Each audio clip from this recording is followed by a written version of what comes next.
Hello again, it's Jimmy here at O'Reilly. So I have here behind me a Porsche Cayenne, and it has come in, he said a few weeks ago. I don't actually remember. He said I diagnosed it as needing a throttle body, but we couldn't get one. There wasn't one in stock anywhere. So he's went away, he's got his own part, and he's come back. I've agreed to fit his own part. A little bit of a story about that I'll show you in a minute, but it's not the part that I was expecting. He said he was going to grab one from Porsche and come back. I don't actually remember seeing this car. I must be getting old. I've seen too many cars, but he said I diagnosed it as a throttle body, and obviously the DPF needs cleaning, but I wouldn't clean the DPF because it had a permanent throttle body fault. So we're here today to now resolve that. So we've got a part that we can fit, so let's crack on. Okay, so this is a 3-litre V6 TDI. So it's basically, this car is basically the same as a Volkswagen Touareg. So it's the VW 3-litre TDI V6 engine, or at least I'm assuming it is. It could actually be a 4.2. Some of these are a 4.2. Okay, it's got flashing glow plug symbol on there. I know the fault codes have been cleared, so maybe the engine light was on, but it's been cleared to try and restore the power on the drive here. So he's come from a few hours away. Right, got my diagnostic set up. It's the X43100 from launch, and we're gonna do intelligent diagnose. Okay, so we've finished running a scan. We've got a couple of stupid little things, which is, you know, the buttons here, but I do notice that some of the switches are missing there. But obviously we're looking at the engine, which we have P2463, particulate filter too high, and a P200, which may be more concerning, which is efficiency implausible, but that could be just because of the throttle actuator. That's also a fault here. So let's go into some of the live data, see what we can find. Oh, I'm not sure what all this is about, but I'd say it's going to be here. G, diesel, no. Particle sensor, heating valve, measuring time.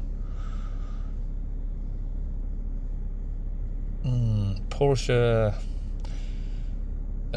live data is a little bit different to most. So here we've got particulate filter.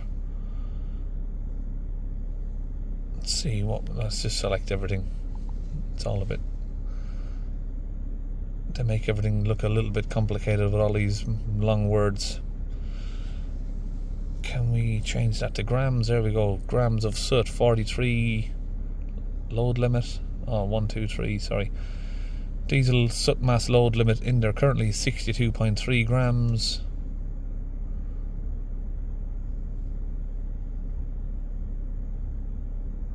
What else have we got?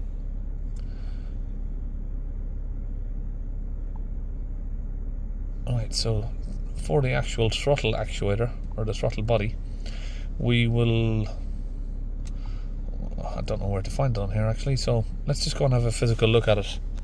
Okay, so just got the bonnet open, so it is actually the 3-litre V6, it's not the 4.2. Okay, so got the engine cover off. Where is the throttle actuator, throttle body? Looks like that, so it looks like it might be a nice easy job for me. So 330 torque, you can just get those out and have a look at it. Alright, let's see if that closes. Turn it off. Right, so that's not closing, which is going to be a problem. That needs to shut. It just when the engine shuts down, that should close. Okay, so we've verified where the throttle body is, and we've verified that it's not closing when we turn the key off. But here's the problem, he's brought this part. It's a second-hand part. I don't like fitting them, but I don't know, as long as it works and it's the customer supplied it, I'm not warranting it, so we'll just put it on, see if it works. Right, let's try that again. Put this, there you go. Turn it off. There you go. It's exactly what it should be doing. It's an anti-shudder valve, throttle body. You see it's adjusting itself in there. So basically these are used to suffocate the engine when you turn the key off, so the engine doesn't shake as it shuts down, and it also controls the airflow into the engine. So it's a throttle body, not the same as a petrol engine, but it still is a throttle body. Some people say it's not a throttle body, diesels don't have throttle bodies, but you can call it an anti-shudder valve, whatever you like to call it. Yes, I didn't test the wiring, I just put the part on. We've got a second-hand part here in our hands. like I said earlier, I honestly don't remember looking at the car, but I diagnosed it as the throttle body a few weeks ago. He said, when he says a few weeks ago, it might have been 6 weeks ago, but I'm not sure. I don't remember the car, so I don't remember seeing it in the last few weeks. But if the throttle body doesn't work, yeah, we can move on to test the wiring, but there's no need right here. We've got a part on our hand. We've put the part on. Part's working. Nice and simple. Right, so we've got the throttle body here. So this is the, I was going to say this is the old one, but this is the one from the car. They're both old, but this is the replacement one that we know is working. It's still wired onto the car there, just over there. This was the one that's not working. You can see it looks like someone's tried to clean this up, or is it just clean? It looks like it's a bit too clean, but yeah. So I can feel that the actual gears are working fine. So the gears have not come. Sometimes the gears can strip off and you can hear the motor moving, but the plate is not connected to the gears. So this one's probably got an electrical internal fault somewhere. Okay, now that we've resolved the throttle body, so we've now got a working throttle body, which means that if we fix our DPF, the DPF should now be fine, because if I cleaned the DPF before without fitting this new part, he wouldn't make it sort of 50 miles and then maybe his engine light would have come back on. Well, the engine light might have come back on immediately because of that, but his DPF blockage would have happened again within 100 miles or so. Okay, so the first thing I'm going to check now is, I honestly haven't checked it yet, but before we clean it, have we got a cracked DPF? Because we've got a P200. Oh, we have. We have a cracked DPF. So here's a little something that I need to sort of clarify about soot stuff. Yeah, so any DPF that's got soot in the tailpipe, any exhaust that's got soot in the tailpipe of a diesel vehicle that's fitted with a DPF, the DPF is faulty. End of story. But here's the thing, my Crafter here, I've had that van for 11 years, and as long as I can remember, it's had soot in the tailpipe. As long as I sort of thought to check, which was about 3 years ago. 3 or 4 years ago I checked the exhaust that it had soot on it, but the DPF is still working fine. There is a small crack on it, but because it's Euro 5, as long as the pressures are within range, then the DPF will still be, you won't get an error. On Euro 6, if you've got any small crack, it doesn't mean even actually that the DPF is cracked. You can have a cracked DPF, but you can also have metal expansion in the casing of the DPF, which it moves slightly or swells out slightly, and you get some soot come past the outer edges of the DPF. That's what also can happen. On a Euro 6 that's fitted with a particulate matter sensor, you will get, it will get chuck up errors because it's detecting soot come past. But on most cars, this has got 62 grams of soot, so it is a block DPF. Even though there's a crack on it, the pressure is still high. So, well, I need to check the pressure is, but if the soot grams are high, that means the pressure is high. But let's get back inside and have a look. But what I'm getting at here is that even though there is some cracking on that, it's possible that I could clean the DPF on this and it'd be fine for the next few years, because as long as it's holding pressure, even if there is some soot coming past, it can still work. But remember, if it's Euro 6, the chances of it working are really very, very, very slim. Euro 5, you've got a slight chance as long as it's holding pressure. If you've got soot on your exhaust and you read the pressure is very low, you're wasting your time. It needs a new DPF. But if the pressure is still high, you've got some soot in it. I mean, you can get it to work, but ideally, if your DPF is passing soot, it needs a new DPF really, because you aren't capturing your emissions that you're supposed to be doing. Okay, so previously, if you cleared the fault code for the throttle body, it would come immediately back. Now, let's try that. What will probably happen now is the throttle body one will go away and the DPF one will remain. There we go, exactly what I thought. So we've resolved one issue. Now let's see if we can find some more live data on this DPF about the pressure, if we can, what the pressure is like. I didn't really pay attention to the pressure there, so let's see if we can find that. Okay, where is the pressure? Load limit, oh here we go. Particulate differential pressure. We've got 30 millibars of pressure at idle. If we hold it up to 3000, well, it won't go to 3000, will it? 2.5, 2500 RPM. We have, where are we gone? 129, 128 pressure. Now people might ask, how do I know all of this? I've been asked in the past, how do I know all this information? Trial and error. Experience, and I've tried it in the past and I know what works and what doesn't. So I'd say to a customer, you know, your DPF is cracked, but you know, if you want to try cleaning it, we can try cleaning it and see how it goes. But I would only say that if I know there is a chance. Now there is a high chance that this will still work because of, like I said, the years and other stuff. So we'll give it a go, see what happens. I just, out of my curiosity, I want to see how clean we can get the DPF, even though we've got some damage on it, and how long, or if the error does come back. I could possibly say that the error is not going to come back, as long as the pressure after I've cleaned it doesn't drop into stupidly low measurements. Okay, so we're on to this stage. We've got the DPF cleaning fluid from launch and the gun here.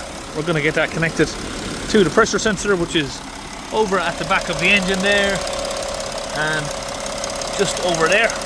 We've got it disconnected already, right there.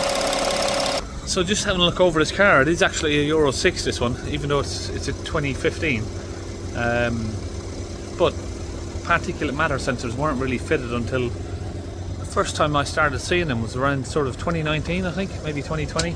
So it's not going to have a particulate matter sensor. That's the sensor that detects if you get soot come past the DPF. So yeah, I've done one of these in the past. Where we had some soot on it and we cleaned it out and it's been fine. Some of the Citroen Lingos, again, if they've got some soot on the exhaust, you can clean them and they will be fine, as long as it's not a Euro 6 fitted with a particulate matter sensor. Then you know, like I said, as long as the pressure is okay, you can get away with it. Got Brian there doing a Renault traffic in the meantime. That is a blocked high pressure EGR and a DPF. It's Christmas already. The pipe has come off. Let me get that refitted properly. Okay, so that's everything refitted back. So you'll see we'll get some steam coming from the exhaust. So now we're inside the car. We're going to hold the revs up. You can see there we've got some smoke coming from the exhaust. We'll keep an eye on the pressure. Maximum revs on this is 2500 RPM, or maybe a little bit below that even. And we're just going to see how far down this graph will come.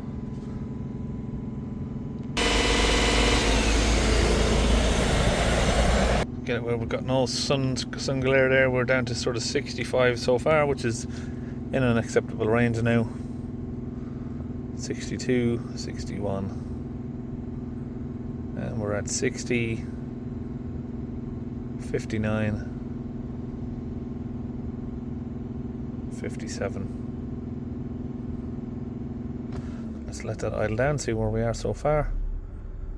Hovering between 9 and 10.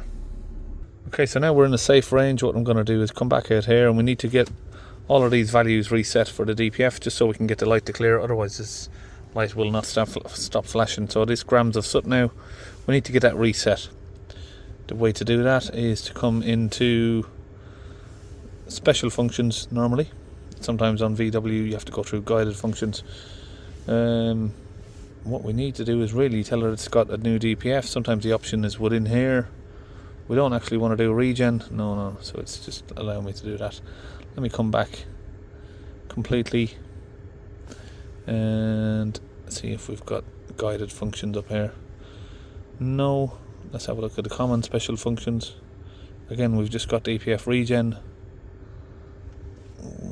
It's not what we want to do because we don't need to. The DPF is clean now, and you can't regen it if your DPF is at 62 grams. Even though now it would be safe for us to do it because we have cleaned out most of the combustible soot, so it's not going to overheat the DPF. If we have to do a regen, we will have to, but really we want to just do a reset of the DPF values. Let's see if we go in here. Does it give us... Sometimes you go into this menu and it'll give you like a sub menu. No, so it doesn't look like it wants to.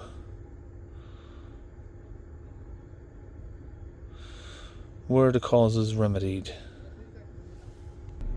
Now, as I say, with all brands of cars, you do need a few different brands of scan tool because you will always find something that doesn't that's not there, something you're looking for that you can't find in a certain scan tool. So it's always worth having two separated brands. So Autel is a completely different brand to Launch, so it's always worth checking on both. I think these are my two sort of go-to tools. Okay, so it looks like we have the option here, so I'm going to put that in as a new DPF. So the DPF, just to say it's done 0 miles, so we can get this Fall 2 reset. Is it working? No, it doesn't look like that's working. Okay, so that has worked, succeeded. Let's go back and see if we can. That's what I've done. I've just put 100 miles on there. Let's go back now and see if we can clear the fault code. Go back. There we go back. Cancel and then return. Alright, now let's see if we can clear the fault code for the DPF, which is going to be in here on this tool. Scan. We could have just went straight to the engine really.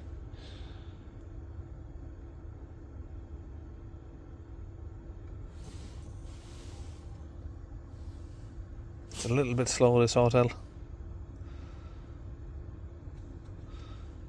There we go. So we've got 2 fault codes. Let's try and clear and see if the flashing light stops.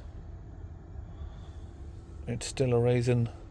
It's a little bit slow. Okay, lights have stopped flashing. Okay, now checking the live data, we're confirming that we have everything looks good. So we've got 2 to 3 millibars of pressure.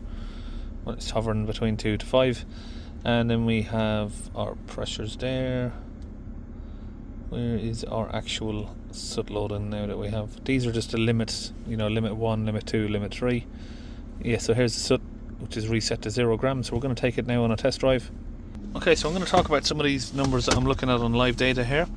So you see calculated soot and measured soot is way different, because the calculated soot is like a locked in figure. That this one is more of like a live figure. So the measured soot will drop rapidly if the soot comes down or if the pressure comes down. The calculated soot takes a fair while to come down after that. So once this has been here for more than say 5 minutes, then the calculated soot will start to come down to match it. And the calculated soot, if it goes up to 62.5 grams on most vehicles, it will lock, so you can't get it to come down anymore unless you do a reset like I've done earlier on. So you can see here that this is starting to come down. What we don't want to see is the measured soot go into minus figures, which is like negative 1 gram or something like that, because that would mean the pressure is too low, and the DPF is going to throw up an efficiency code, which would be the P210000. So what we can also see here on the calculated soot that's dropping, that is dropping because we've currently got over 600 degrees on the DPF. Now most vehicles won't drop the calculated soot unless it's doing a regen. I've shown that on the Toyota vehicles before. So you see Toyotas where, you know, no matter what you do, you put a new DPF on it, you can't get the calculated soot to come down. The only way to do that is by triggering off a regeneration process, or you tell it it's got a new DPF. And most cars, a lot of cars, that once you've told it it's got a new DPF, on the first trip you drive it, like I'm doing now, the DPF will do a regeneration process on its own. It does, like, I don't know why they do it. It's sort of like a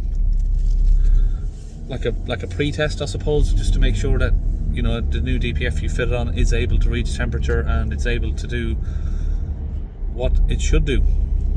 Now I haven't triggered off a regeneration process on this. It's decided to do it itself. Once I've told it it's got a new DPF, it's decided it wants to do this. So, but now it's done it, I'm going to have to finish the process. We're going to have to keep driving it until it finishes. We can't switch the car off while it's at 600 degrees, or you can risk doing more damage to your DPF. Okay, so there's the end result now. We've been driving it for say half hour, and we are at 4 or 5 millibars of pressure. Calculated soot has stayed at 10. We haven't gone into minus figures, and that's about it. We are just about done. We're just going to confirm now that we don't have any trouble codes, which we don't. So that's it. We're all finished on the Porsche Cayenne, Porsche, whatever way you like to say it. So see you on the next video.